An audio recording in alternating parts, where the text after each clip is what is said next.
Isso aconteceu quando eu tinha 7 anos, cerca de 31 anos atrás, e a minha irmã tinha 11. Quando a minha bisavó faleceu, ela deixou a casa dela para a minha mãe, e ela criou a minha mãe e adorava ela. Era uma casa muito velha na roça, com 2 quartos e uma enorme sala de jantar que foi convertida em um quarto para os meus 4 irmãos. Sim, nós éramos uma grande família. A minha irmã e eu dividíamos uma cama de casal que ficava embaixo da janela. E a entrada da casa era do mesmo lado da janela do meu quarto e era coberta com pedregulho. Nós tínhamos uma velha carroça de boi que tinha 2 pneus e a parte da frente para colocar nos bois para transporte de mercadorias da roça. E nessa tarde, o nosso primo Pedrinho estava em nossa casa e para nos divertirmos, nós subíamos na carroça e a mesma já não tinha nenhum boi e ficávamos brincando em cima dela. E daí, com o nosso peso, ela ia para frente e para trás e era muito divertido.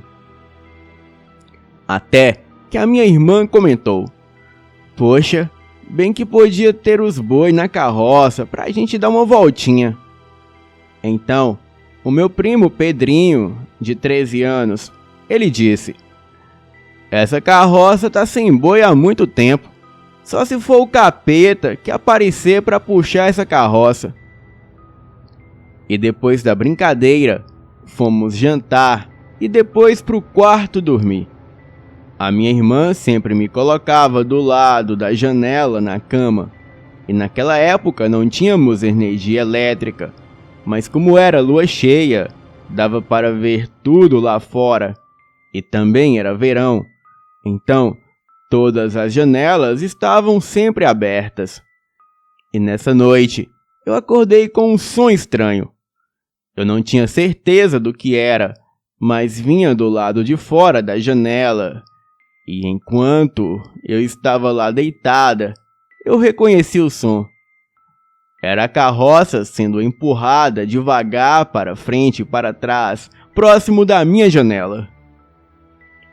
Dava para se ouvir o pedregulho sendo esmagado pelos pneus e sons de cascos, como de cavalo ou bode que puxava a carroça. Porém, ali não havia animal algum. Eu estava com tanto medo que nem podia me mover.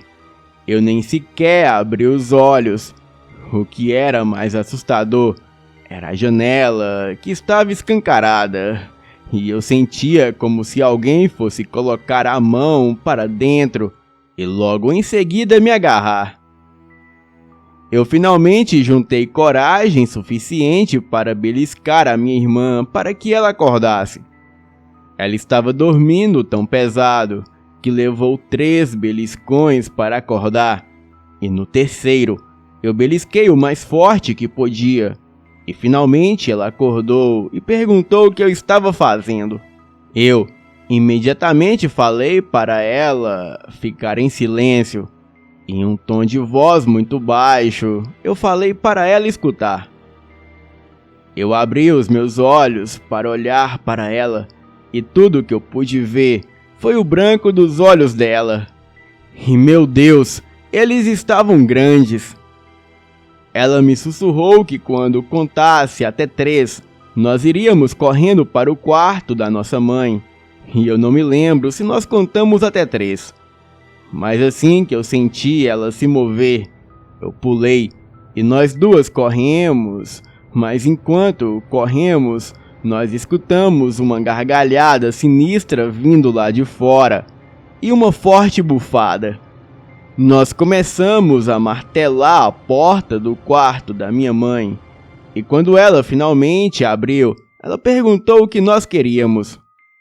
Nós falamos que ouvimos um barulho lá fora e ficamos com medo.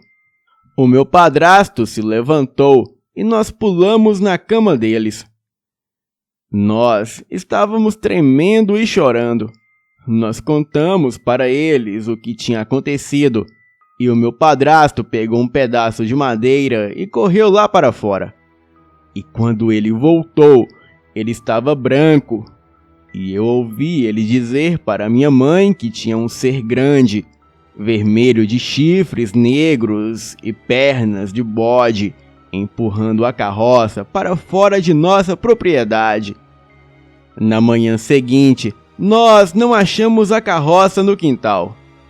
Eu não sei o que era, ou quem estava empurrando a carroça, ou para onde a levou.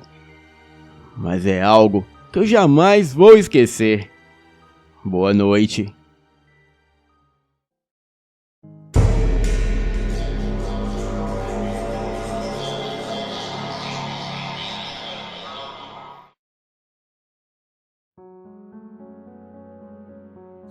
Essa história é real, e os eventos que ocorreram aqui são algo que eu e o meu tio nunca vamos esquecer.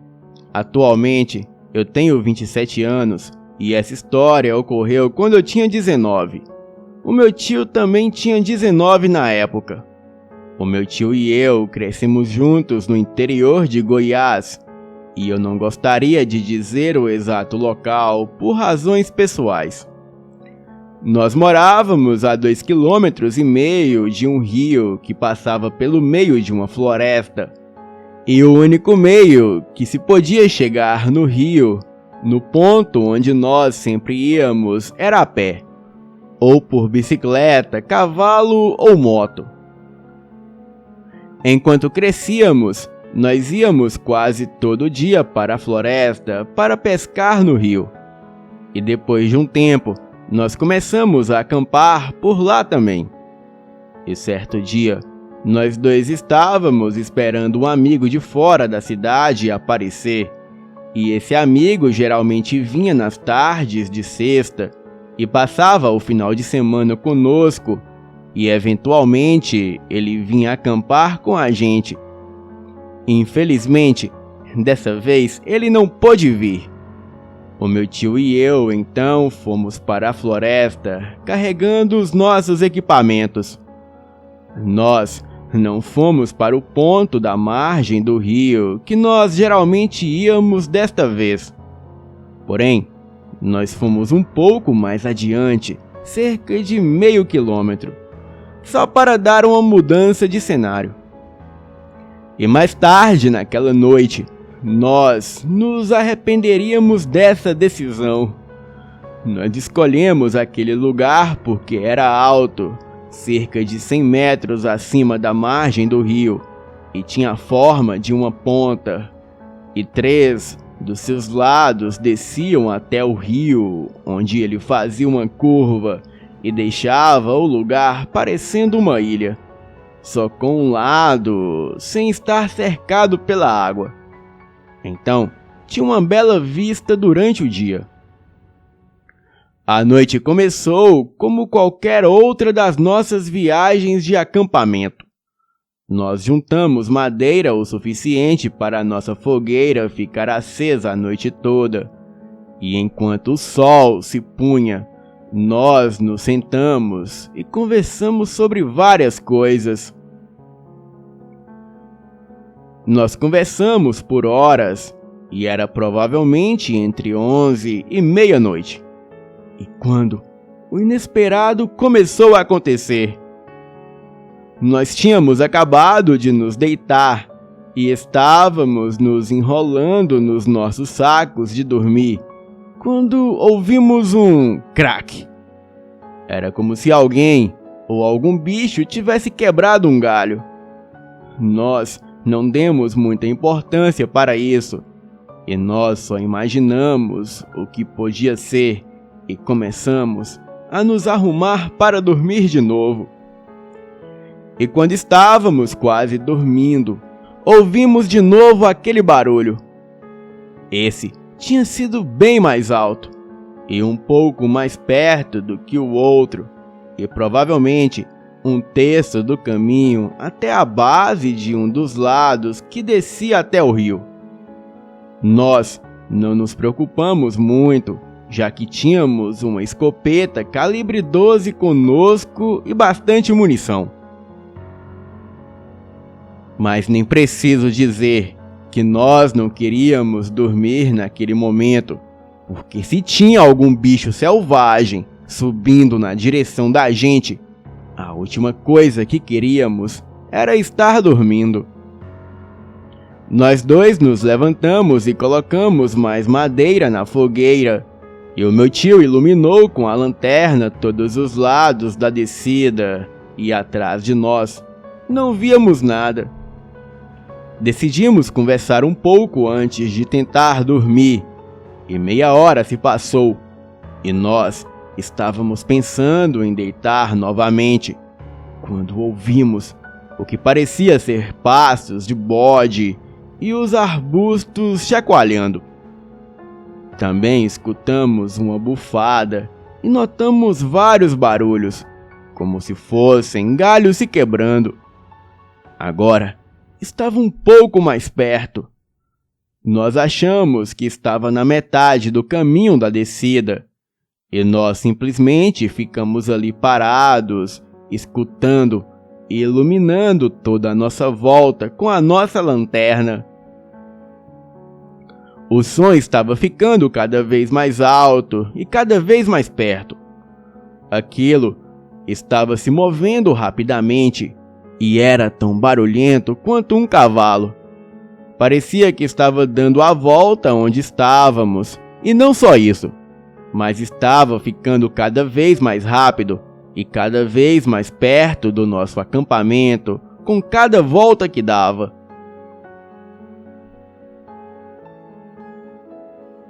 O meu tio pegou a escopeta, já que não sabia mais o que fazer, e eu peguei a lanterna e iluminei exatamente onde nós estávamos ouvindo o barulho, mas não vi nada. E tudo o que podíamos ver eram folhas voando e arbustos se mexendo como se algo tivesse correndo entre eles. Nós tentamos não entrar em pânico, mas nós sabíamos que isso não era algo terreno. O meu tio mirou numa área que estava a uns 20 metros da gente, onde eu estava iluminando, e em seguida atirou. O barulho e a movimentação parou imediatamente, e nós nos sentimos um pouco relaxados, mas estávamos chocados. Nós conversávamos sobre o que poderia ser, e se tinha a possibilidade de ser algum animal, e nós dois concordamos que não poderia ser nenhum animal que conhecíamos. E depois de meia hora, tudo começou de novo. Começou lá embaixo, perto do rio, e começou a rodar de novo o acampamento e a chegar bem perto de nós. E dessa vez, nós tentamos não atirar o máximo de tempo possível. O som chegou a uns 10 metros de nós, e o meu tio atirou novamente. Atirou de novo, e tudo ficou em silêncio. Bem, o resto da noite foi assim. A cada meia hora, o barulho voltava lá de baixo, e o que quer que fosse não podia ser visto. Mas o efeito daquilo no ambiente podia ser visto, notado e ouvido. E 2 vezes, o meu tio deixou aquilo chegar a menos de 5 metros de nós antes de atirar, mas mesmo assim não conseguimos ver nada. E sempre começava de novo a cada meia hora. E foi assim até o dia amanhecer.